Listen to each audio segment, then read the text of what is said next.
You turned into holy smokes, cigars, Catholicism, and conversation. Let my prayer arise in thy sight as incense. I'm your host, Dustin Quick, and this is episode 64, Judaism, Protestantism, Eastern Orthodoxy, and Catholicism, Michael Lofton's journey.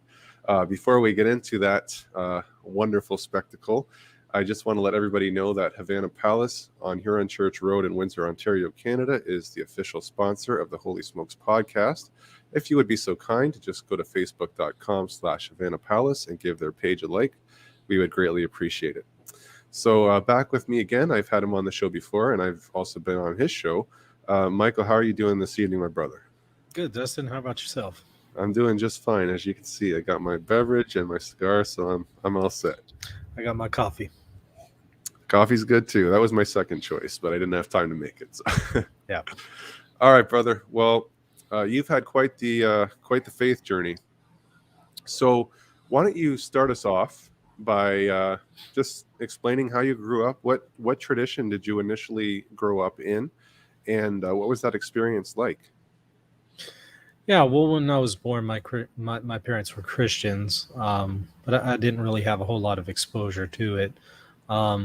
At the age of 2, my parents moved to Israel, and my father was doing missionary work. We returned at the age of 4, and at that point forward, I began to live with my mother, who converted to Judaism. So again, I did not have a whole lot of exposure to Christianity. We moved back to Israel at the age of 7, I should say. And at 7, I loosely practiced Judaism for a few years, but it wasn't anything by conviction. It was just more, my mom said that we're converting to Judaism, and so okay. When I returned to the United States at the age of 12, returned again to the United States. Yeah. I then moved in with my father, and my father was still a Christian, non-denominational, kind of charismatic Christian. Right. And so that was really my serious exposure to Christianity, was a non-denominational Trinitarian charismatic church. Right. And at the age of 12, this was in 1996, I decided to get baptized. So I began to take my faith a little seriously, but you get into your teens, especially in high school, and you pretty quickly, some people tend to fall away, and that was me. Yeah. By the age of 22, I was living in New York and living a pretty sinful life, and I kind of hit rock bottom. And I was given a Bible by a person who had a street ministry, and I was really impressed by the fact that he gave me a Bible. Yeah.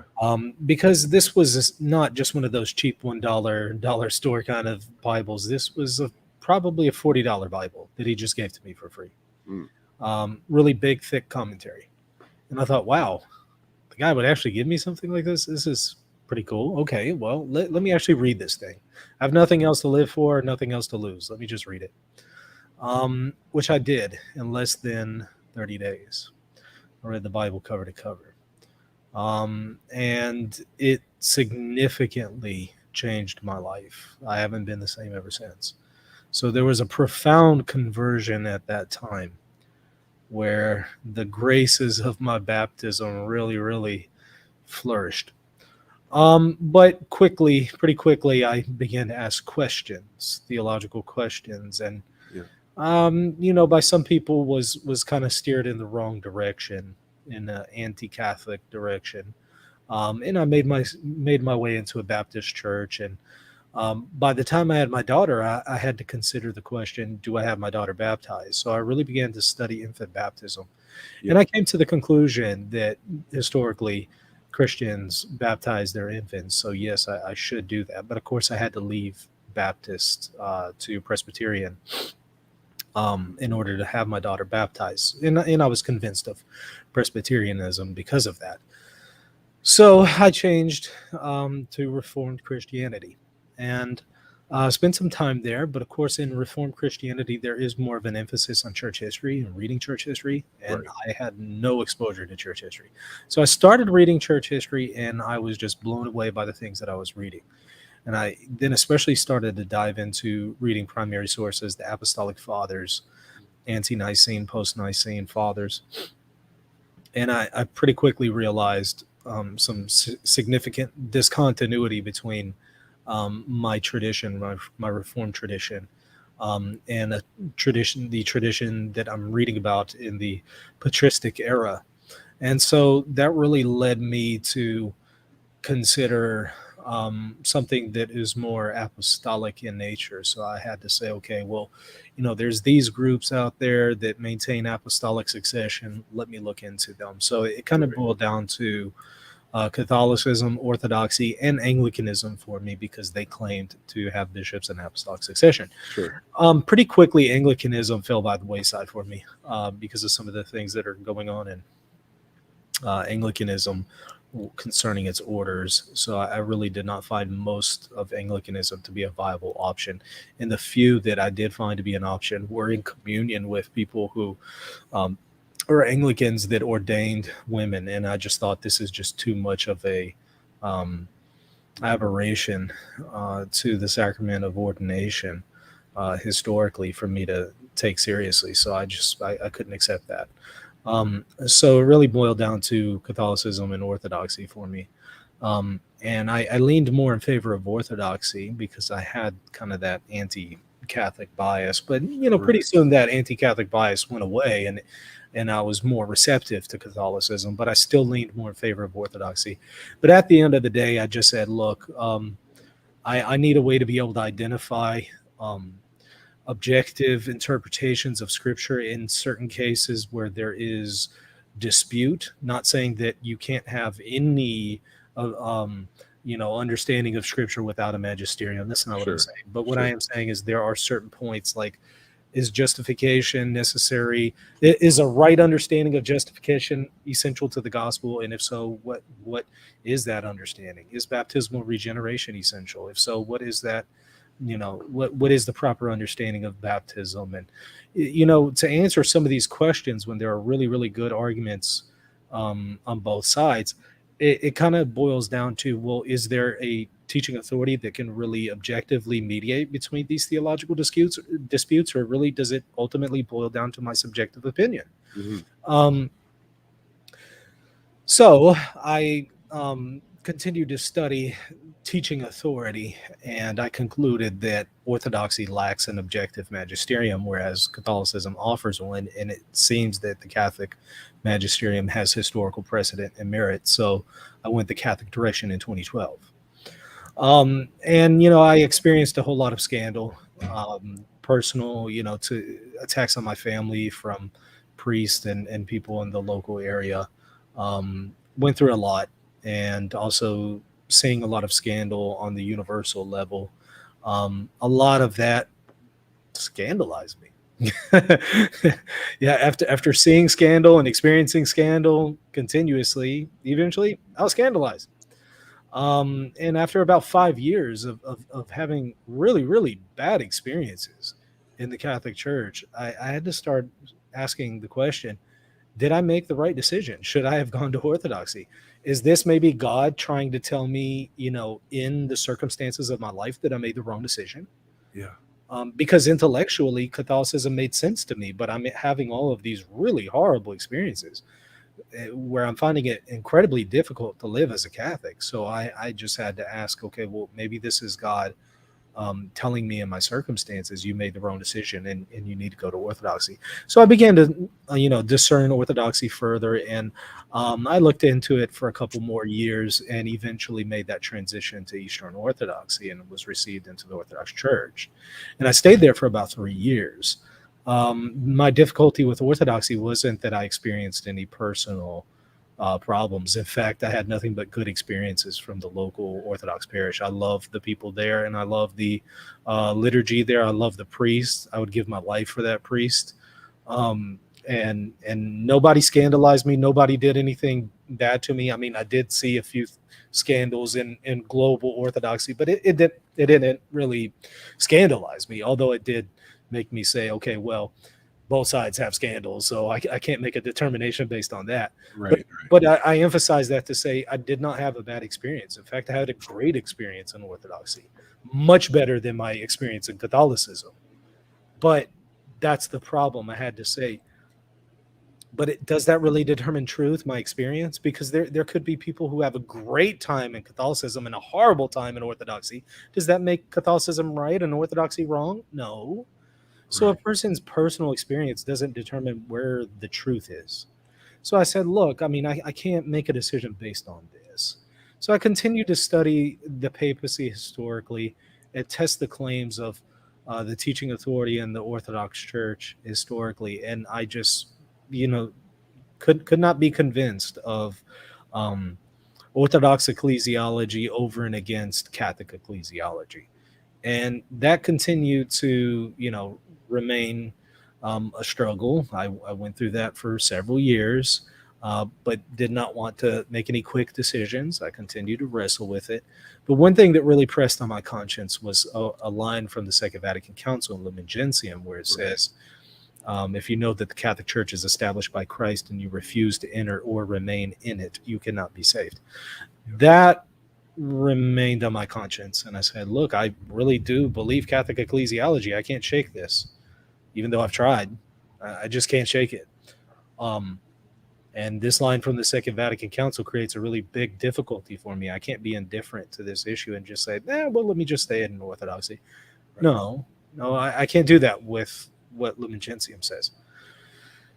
So after further discernment, I decided to return back into communion with the Catholic Church, which I have, and I've never looked back. And I haven't regretted the decision, and at this point, I don't think I ever will.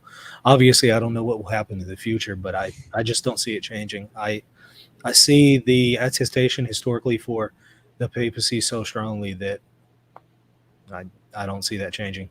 And the further I look into it, the more I'm convinced of Catholicism and less convinced of Eastern Orthodoxy, in spite of the great experience that I had with Orthodoxy.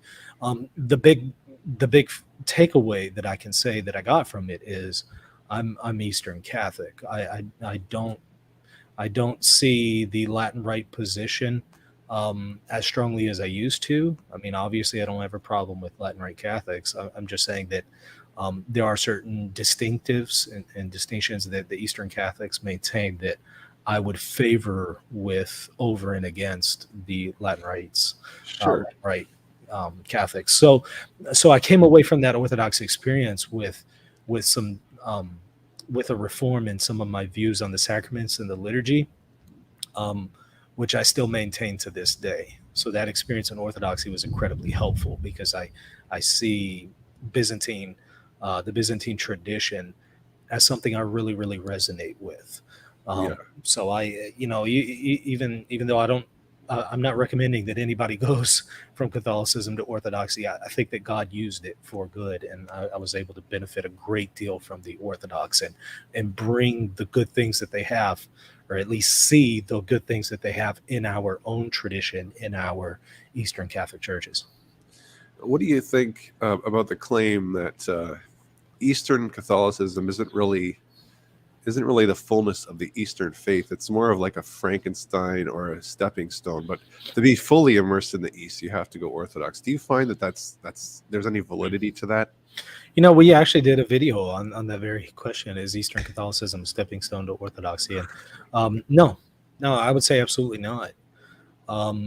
If the Catholic Church is true, it most certainly is not. If Orthodoxy is true and Catholicism is wrong, well, okay, maybe then it is.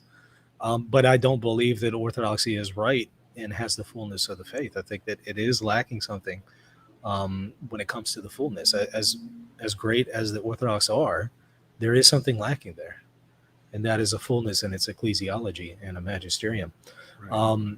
So no, I think, in fact, if a person goes from Eastern Catholicism to Eastern Orthodoxy, they're taking a step back. They're taking a step away from the fullness of the faith. And since the church is an extension of the incarnation, to take a step away from the fullness of the church is to take a step away from the fullness of Christ. Right. It's to take a step away from Christ, whether you realize it or not. Objectively, that's the case. Subjectively, I'm not saying a person might be culpable, is necessarily culpable for it, knows it. I'm just saying, objectively considered, if it would be a step away from Christ to take a step away from his mystical body. Mhm. That doesn't mean that you're taking a step away into nothing and you have no relationship with Christ. Right. No. I mean, the Orthodox have everything except one thing. But that one thing is essential. It's part of the constitution of the Catholic Church, and it's Yeah. something that Christ wants us to have. Right. So it's That's important. It's not something that we should just say, well, I mean, look, we agree on the vast majority of things. So, our differences, it's not a big deal. No, I actually think it is a big it's deal. quite a big deal. It's funny, your experience mirrors mine in a way. I struggled around 2016. I just talked with Tim Staples about this on the last show I did a little over an hour ago, how to get the most out of Mass. And I was explaining how I really struggled with the state of how the liturgy was celebrated in the Latin Rite, which almost made me go into schism. I decided I wanted to go Eastern Orthodox. Um, but I found visiting an OCA parish and going, which was beautiful, by the way, going to coffee hour afterwards, people would inquire and say, "Oh, where are you? Where are you from? What tradition do you come from? Why are you here? What do you want to experience with us?" I just want to make sure the audio is okay. Are you guys hearing any kind of echo or scratching? Does it sound okay where you're at? I think that's on my end. Okay. Yeah. Um, yeah. So they would talk about how the Catholic Church broke away in 1054 and this kind of thing. And I would always find myself, even though I wanted to become Orthodox in my heart, I objectively I couldn't shake the fact that it's not that simple. There was intercommunion well past 1054, and the schism didn't really cement until the sack of Constantinople, and even sometimes you could push the date a bit further. So I just couldn't intellectually force myself to match my really positive subjective experience. And it was actually my wife who told me, she said, if you make this decision, it's always going to haunt you. You're never going to be able to shake it. And she was absolutely right. And so I made the commitment, much like you, regardless of my experience on the ground, I have to go with what is objectively the fullness of truth. And so I made the decision to stay in the church, thanks be to God. But people might say, you came in what, 2012? So Right. you came in under Benedict, and so people might say, well, that was that's prime time. What could be so bad under Benedict? How could it be so difficult for you? And why would you leave during Benedict's pontificate but come back under Pope Francis? And some people might be curious about that. Yeah, for me, I didn't care who was the pope. That wasn't the reason why I converted. So it didn't matter to me who was the pope, good or bad. I was going to convert because I saw this as objectively true. But yeah, coming in under Benedict was pretty cool. But like I said, for me, that wasn't the key issue. I did leave during, obviously the reign of Pope Francis, clearly. Right, Uh, but also returned under his reign, clearly, since right, he's still right. the Pope. So, um, for me, again, Pope Francis being the Pope wasn't exactly the deal breaker, although I was scandalized by some aspects to Pope Francis. Amoris Laetitia was kind of the straw that broke the camel's back for me, that made me consider Orthodoxy heavily. Hmm. Although looking back on it, if I were consistent, although I did not know this at the time, but if I were consistent, I would have to likewise criticize the Council of Florence and the Council of Trent for similar criticisms that I had of Amoris Laetitia. Right. Um, so, that was kind of the impetus for me at that point, just saying, let me look further into Orthodoxy because I had just experienced so many bad things at that point. And for me, I felt like Pope Francis crossed a line with Amoris Laetitia, which I don't maintain that anymore. I don't think he crossed a line there. Um, but I understand, and I think that there's something to be said for some of the criticisms of Amoris Laetitia.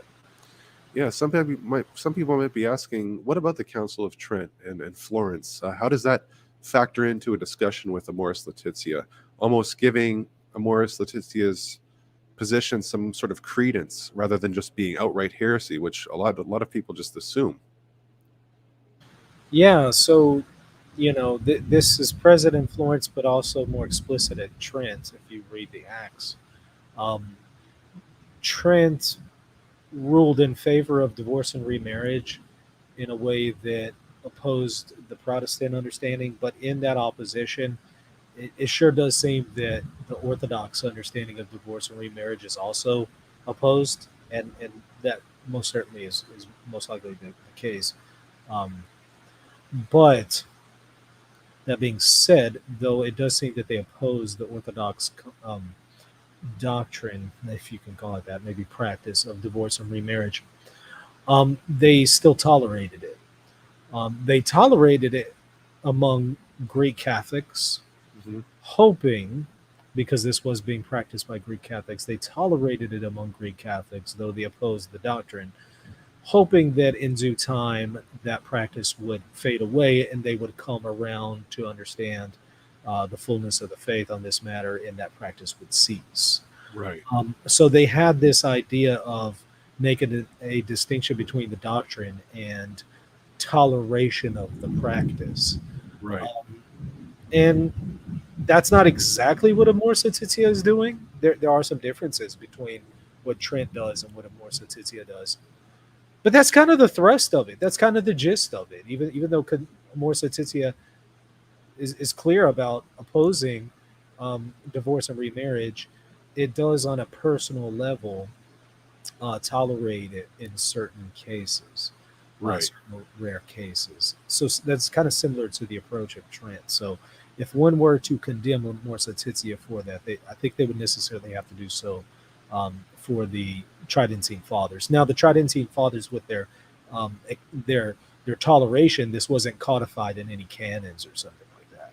Right. This was more in the Acts. Um, Whereas with Amor Laetitia, it's a little bit more official because this is Yeah. now part of something that is magisterial in discipline. So what's the gist behind Morris Letitia's stance? I mean, if you were to sort of give a sort of nutshell presentation, what is the Holy Father actually saying, and how is it orthodox? My understanding is that it is going to oppose the doctrine of divorce and remarriage, but it wants to say in cases where a person is not fully culpable, so in cases where this does not rise to the level of a mortal sin, that person can receive communion. The difficulty here, however, is that okay, I can see how somebody might not immediately be in mortal sin because maybe they don't have full knowledge of the Right. church's teaching. But it's pretty easy to get full knowledge, and the priest that they're discussing this with should be pretty easily able to give them full knowledge of what the church is teaching. It. Within seconds, So right? within seconds. So what's going on here?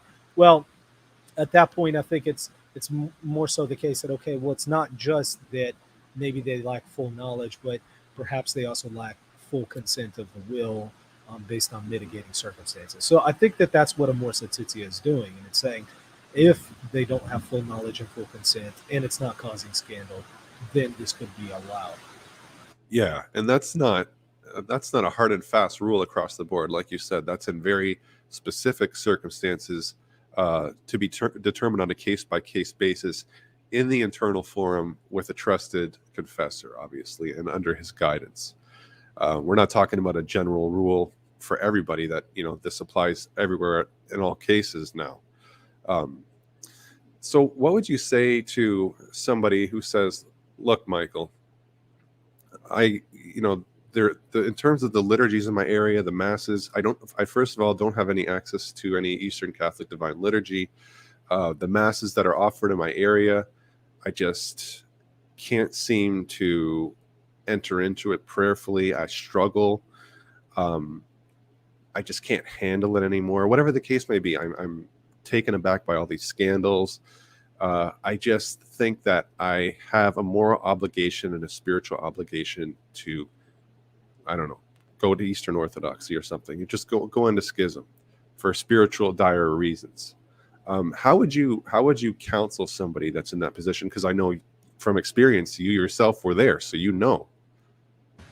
Yeah, and of course, there's not going to be a one size fits all answer here. This is a pretty pretty rough one. And I apologize for the background noise. It's raining cats and dogs here. Oh, it's raining. Okay, gotcha. It's starting. You can hear the sound. And I need to get some noise dampeners in. It's rare though. I mean, normally it doesn't rain this hard. So, but I mean, You're in Louisiana, hey? yeah, Right? it's So. pretty intense here. So, um, but anyways, so back to what you were saying. It's kind of hard to give again a one size fits all here. But you're talking about a person who does not have any other options than a mass that completely scandalizes them. Is that the idea? Pretty much, yeah. Like they don't have the opportunity to maybe drive 30 minutes or an hour or something. For Right, right. Yeah. Of course, canon law, what it notes is that um, if it's physically or morally impossible to receive the sacraments from a minister, you could receive them from another minister who's non-Catholic who has apostolic succession. So maybe you could go to an Orthodox church or something like that, and if they're okay with giving you the sacraments, you can receive there. Um, it's debatable whether or not attendance there fulfills your mass obligation. Right. But if it's morally or physically impossible for you to attend a liturgy, a Catholic liturgy, one might argue that mass obligation is already dispensed anyway. But so in these rare cases, if it's impossible to go anywhere else without being entirely scandalized, could you go to an Eastern Orthodox church or something like that? Well, you could go and attend, but that doesn't mean you have to convert. Right. There's a major difference between attending and converting. I attend fairly frequently Orthodox churches. Mhm. That doesn't mean I'm going to convert. I'm most certainly not going to, and I don't have any desire or temptation to convert. Right. But sometimes it's the most practical choice for me. Whereas, at other times I have other options available to me. But sometimes the Orthodox parish might be the only thing available, and I'll go. But again, I'm not tempted to convert. Whereas if a person who's in this situation is tempted to convert, that might be an occasion of sin for them, right? Because they might be tempted to go into schism. And so in that case, Exactly. it might not be a good idea for them to go to an Orthodox church if they're tempted to leave and convert. So I would only say, okay, you could make use of that option if you're not tempted to convert. If that is a problem, you could do certain prayers and things like that at home. Right. There are home services that you can pray, because arguably you're already dispensed from your mass obligation. So there are typicas and other services that you can do at home to cultivate your piety without going to a liturgy that is going to scandalize you, or without going to a place that you're going to be tempted to go into schism over. Right. And on that note, Father John Brown, S.J., I've seen him in your live chat quite a bit. Hello, Father. He asks, do Orthodox let you receive communion? It depends on the Orthodox. Some Orthodox are okay with that. Some are not. I think it's a good thing for Catholics and Orthodox to share in communion, but I understand some of the arguments in opposition to it. But I think it's a good thing, and I do think that the Second Vatican Council made a right decision whenever it called for that. Although there's historical precedent for it prior to Vatican II. Right. But again, it depends on the Orthodox. Some Orthodox are opposed to that and won't give a Catholic communion, whereas others might. But you would do that. You would receive communion from an Orthodox if it's physically or morally impossible to receive from a Catholic minister. So you wouldn't just do this willy-nilly. Yeah, it's kind of like in danger of death, right? If receiving last rites. That, or let's say you're in an area where all you have is an Orthodox parish. Right. Okay. Yeah, maybe you could then go to the Orthodox parish and receive. But just because you can receive doesn't mean that they're willing to give it to you. Just because the Catholic Church says you can receive doesn't mean the Orthodox are going to recognize that. Right. They may or may not. It just depends on the priest. I'm curious. You recently, I think, just put up a video. Maybe it was a short clip, and you asked the question, were the keys given to all the apostles? And that's a curious thing for me, because Peter is obviously singled out as receiving the keys as the royal steward of the Davidic kingdom. But that, some people say the keys are just synonymous with binding and loosing. So what you have in Matthew 16, you have given to all the apostles in Matthew 18 with binding and loosing. So all the apostles equally receive a share of the same keys. How would you respond to that? Well, I would say that the purpose of the keys is more than just binding and loosing. It's also teaching and governing. But there's most certainly an aspect of binding and loosing in the confessional that is part of the keys. And there's a sense in which everyone who is an apostle in the New Testament receives the keys. It's not just Peter. It's also the apostles, according to the Fourth Lateran Council. So, according to the Catholic Church, an ecumenical council has put in its confession of faith that all of the apostles received the keys of the kingdom. Yeah. That being said, just because all of the apostles received the keys of the kingdom doesn't mean that Peter doesn't receive them in a unique way and doesn't wield them and the exercise of their authority in a unique or preeminent way. He most certainly does.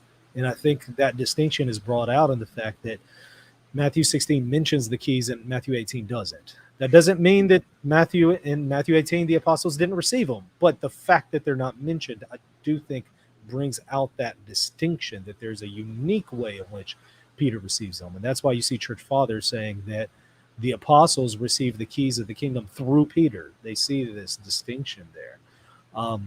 So there's a general sense in which even priests, according to the Catechism, I think as Eric has noted before, Right. Even the priests exercise this, and Origen has kind of noted that everyone exercises the keys of the kingdom. There's a general sense in which everybody exercises them, but there's also a unique sense in which an apostle does, and an even more unique sense in which Peter does, and therefore his successor does over the successors of the other apostles. So it's a both and, not an either or issue. Right. That's one of the things I love about Catholicism. It's very participatory, but people assume just because there's participation, that means there's an equal share or everything is given the same weight. But like I was talking to Eric about this before. Some of the most preeminent popes, like St. Leo and St. Gregory, who affirm papal supremacy, would be the first to tell you that Christ is the true rock. So there's a sense in which Christ is the true rock. Peter participates in a unique way in that rockiness. His confession of faith, which is also tied to the man, is rock. And the people of God are living stones built up into a holy temple in the Lord. So it's where it's God filling all in all, but that doesn't take away from each person's uniqueness. It's a participation. I don't know why this is a big hang up for people. It's possible for Jesus to be the rock and Peter to be the rock. Because we're thinking in terms of participation, not opposition. Right. Same thing with the keys. People will say, well, in the book of Revelation, it's Jesus who has the keys, not Peter. Or they'll try to make a distinction between keys in the singular, keys in the plural. But again, you don't put this in opposition, because we're not saying that Peter has the keys in opposition to Jesus. Right. No, it's that Jesus exercises the keys through Peter. And just Christ deifies does not take away from his divinity. No, of course not. Christopher Mount says Gasser's Relatio says all apostles were given infallibility. Peter in an ordinary sense. I think he might mean extraordinary here, but I'll just read what he put. Peter in an ordinary sense, the other apostles in an extraordinary sense. Peter passes to his successors, the others do not. That's what Christopher says. There's a distinction between the infallibility that Peter exercises versus the apostles, and likewise the Pope versus the College of Bishops. The distinction is the Pope can exercise it individually, whereas the apostles have to, or the successors of the apostles have to exercise it collectively. Right. And I didn't want to detract too much from your journey and make this about Catholic and Orthodox apologetics. However, it's an important part of the journey, right? So we can't discount that stuff. But I did want to ask you, how did you get started with Reason and Theology? It's kind of curious thing. I started it when I was Orthodox. Oh, really? It was video discussions between myself and Eric Ibarra, and I just said, you know what, these conversations that he and I have been having for years, I imagine there's other people who would like to be a fly on the wall and hear these things. So, okay, let's maybe record some of these discussions, which I did, and then just posted on Facebook, and it kind of picked up from there, and then started turning it into more than just discussions between him and I, and into interviews or round tables discussions or debates, and bringing different people on with different topics and different backgrounds, and it just kind of grew from there. And then I built it into a full-blown YouTube channel, and kind of what it is today. So, and you said recently, and congratulations, you are actually, people say don't quit your day job, but you actually did. You were able to do that and pursue this full time. Yeah, so Thursday will be my last day. Oh wow! So yeah, I'll smoke a nice cigar for you that day, buddy. That's fantastic. Apologetics full time. That's wonderful. Well, congratulations. That's pursuing a dream. Most people don't get to do that, so that's wonderful. It's pretty awesome.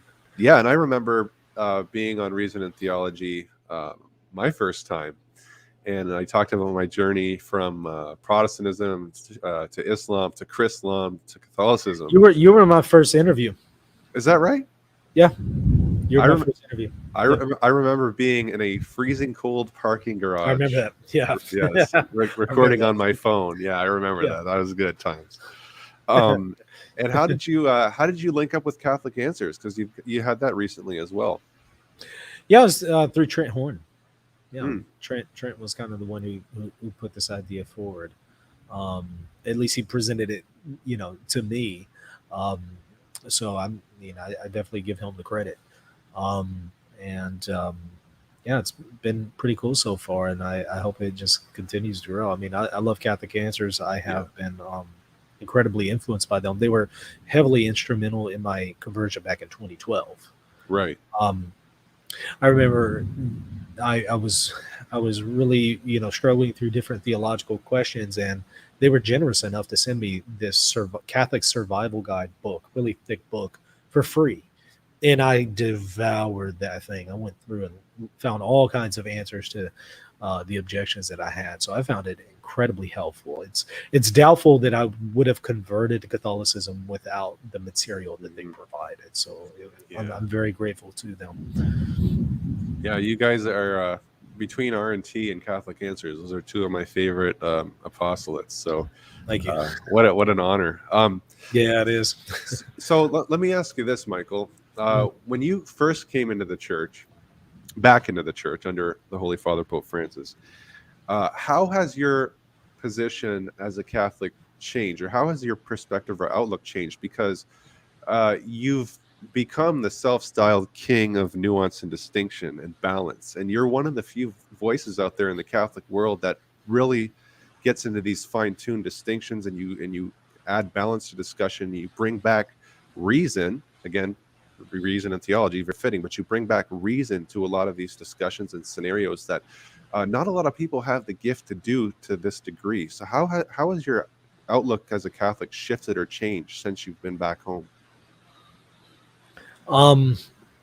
I've grown in more awareness of the magisterium and how it operates, and that has then impacted how I interpret magisterial documents, how I understand the Catholic Church. I mean, there's a profound impact there. And this move towards working on the magisterium was partly, was something I was doing even when I was still Orthodox, trying to work through the issue of teaching authority between Orthodox and Catholicism. And this was a huge strength that I saw in favor of Catholicism. And so I continue to work on the magisterium and how it works, and that has just really, really impacted my theological perspective, so that I'm able to, or at least I attempt to, and try to be more aware of distinctions and nuance, and be more careful in the way that I interpret things because of my magisterial studies. Mm-hmm. Does that answer the question? Did I understand? Yeah, it does. Yeah. You deepened your understanding of the magisterium, which enabled you to become more nuanced and stuff like that. So yeah, absolutely. Yeah, so that's why it's so important to go into the primary sources as best we can ourselves, and not just rely on what other people say, because they might give us a slant or a bias. No, yeah, I mean, secondary sources are great; they're very helpful. But I mean, primary sources is just as important, if not more important. You have to have both. I mean, you don't want to Yeah. have primary sources only with no secondary sources, because those secondary sources can often correct your misunderstandings and misinterpretations of the primary Mhm. sources, and you'll end up getting more out of them by reading the secondary sources. But if all you're doing is reading the secondary sources, you never really get to engage and interact with the primary sources yourself, and so you don't understand as much. You're having to rely on other people. So Yeah. I kind of want to have a balance between, having both. Right. Let me see what Father John says here. I think Michael's real charism is that he's committed to helping others in the faith instead of gathering an audience based on internal division, calumny, and clickbait. I would agree 1,000% with that statement. Well, I appreciate that. It's definitely my intention. I mean, I could go and get 100,000 subscribers within a month if I wanted to just do nothing but bash the Pope. Yeah, If that that's what I seems to be wanted the to do, easiest I way to could do it. easily get 100,000 subs within a month. Easily. Yeah, and speaking Um, of, sorry, go ahead, but brother. but no, that's okay. But that's not my primary intention. My primary intention is not to just go over church gossip and church scandal. I think it's Mhm. important to address some of these things on occasion. Sure. But having a diet that's nothing but addressing scandal is not healthy, and it's scandalous. And I've lived through that. I've lived through that experience, and I found it to be incredibly toxic and unhelpful. And I also see the many people who are now being scandalized by it. Um, so again, I'm not saying bury your head in the sand, and you Right. can never address scandals in the church or correct wayward prelates or even criticize the Pope. That's not what I'm saying. Sure. But you don't want to build your entire channel on that. What I want to do is provide theological content that is helpful to people, that helps them to be balanced in their perspective, and that helps them grow in their faith. If it's Yeah. necessary for us to address some controversy in the church to do that, absolutely. But there's a problem when you end up in a position that you think you always have to address every church scandal to help people grow in their faith. That's Right. not going to help people grow in their faith. It's going to scandalize them. So first and foremost, I put what I think is beneficial for people, not what I think is going to bring me more subscribers and stuff like that, growing your platform. That's all great. That's helpful. I want to Sure. grow my platform. But at the same time, I'm not going to do it at the expense of harming souls. No, the priority is going to be helping souls. And then, sure, if you can also grow the channel while doing it, great. That's awesome. That's helpful. Yeah, absolutely. You gotta have a balanced diet. You can't just be bashing clergy, aka eating junk food all the time, and think you're going to thrive, because you won't. You'll burn No, out. and I've lived through that Yeah. experience. And I'll tell you, it's incredibly toxic. It leads to a very dark place, a place of despair. And as I said, I see it. I see the effects of that on many other people who leave the church because of this. Yeah. Um, and a lot of people have contacted me saying, "Look, your channel has been instrumental in helping me not leave the church, or you've helped me come into the church or come back to the church." Right. And I was thinking of not being Catholic or leaving the Catholic Church, or you know, or not coming back because of all of these other channels that have been scandalizing me. Right. Hey, Mike, do you have time for just a couple questions? Yeah, go ahead. Okay, so Arap, why is Michael saying that Latin distinctions are less desirable than Eastern ones? Not trying to be disrespectful. It was more in the beginning, and how does this affect doctrine? Yeah, not what I meant by that is distinctives, and it's on, and this is an area of personal preference in some cases. Mhm. Now, let me make some distinctions here. Uh, distinctions. I use Latin distinctions probably more than Eastern. I think Yeah. the structure and the way that Latin theology articulates itself is stronger than the way the Eastern tradition has articulated itself. There's a strength here with the Latins, and I use that. So scholasticism or something like that. I might use certain principles from it, or the way it describes certain things, like maybe the distinction between mortal and venial sins. I use those distinctions from the Latin Church and use them even with an Eastern theology. So I'm not saying Latin distinctions are less desirable, if that's what we're referring to. Hmm. Um, I think what I was trying to say is that there are certain distinctives to the Eastern tradition liturgically and sacramentally that I prefer and I think are the fullest expression. Yeah. Whereas I think that the Latin perspective in some of these things is still good, but is less than ideal. Such as, for example, the Sacraments of Initiation. Obviously, the Latin Church has kind of got them way out of order, Yeah. and also does not apply them to an infant, um, although it used to, but it Right. no longer does that. I think that that is a step away from the ideal. Now, I understand the reasons historically for it. I understand that. But I would still argue it is more ideal to initiate an infant fully in the mysteries. Um, so stuff like that is what I'm referring to. Sacramental and liturgical distinctions, I Hmm. think, are more preferable in some cases and are more ideal in the Eastern churches. That doesn't mean that I think that the Latin church is less venerable. That's not what I'm Of saying. course. All Of of the course. rites are equally venerable. But what I am saying is that doesn't mean that we can't say that there are certain traditions who have done a better job at preserving certain aspects of the liturgical tradition. I think the Eastern Church has done a little bit better in some of the things on the sacraments and preserving the ideal, Hmm. whereas I think that the Latins have done a better job in preserving some aspects of the faith better than the Eastern Church, especially in articulating itself and Yeah. articulating certain dogmas of the church, such as the filioque or the Immaculate Conception. So it's a give and take. There are certain advantages that I think, and certain things that the Latin Church has done better, and there are certain things that I think the East has done better. Yeah. That's And what I meant. Yeah. right. And you said this before, that some Orthodox think you're Catholic and some Catholics think you're Right. Orthodox, right? You take the best part from each and you kind of Right. cross germinate, and Right. that's how it should be, because we're truly Catholic universal, right? I take the good that I find from all of the quarters of the church. Hmm. And there is good in every quarter. Eastern, Byzantine, non-Byzantine. I take all of the good that I see that is in the church. I don't say no, that belongs to the Eastern, or no, that belongs to the Latins. It belongs to me. It belongs to all of us. Yeah. All good things are yours, as Paul says. Right. It belongs Exactly. to us. All of it. That's right. um 5 a Day Production says, what do you think of the fraternal correction today released by 70 bishops against the German synodal way? I'm not aware of that. I Are haven't you? seen it. I haven't seen it. No. Yeah, I'm not aware of that. Christopher Mount has a word of encouragement.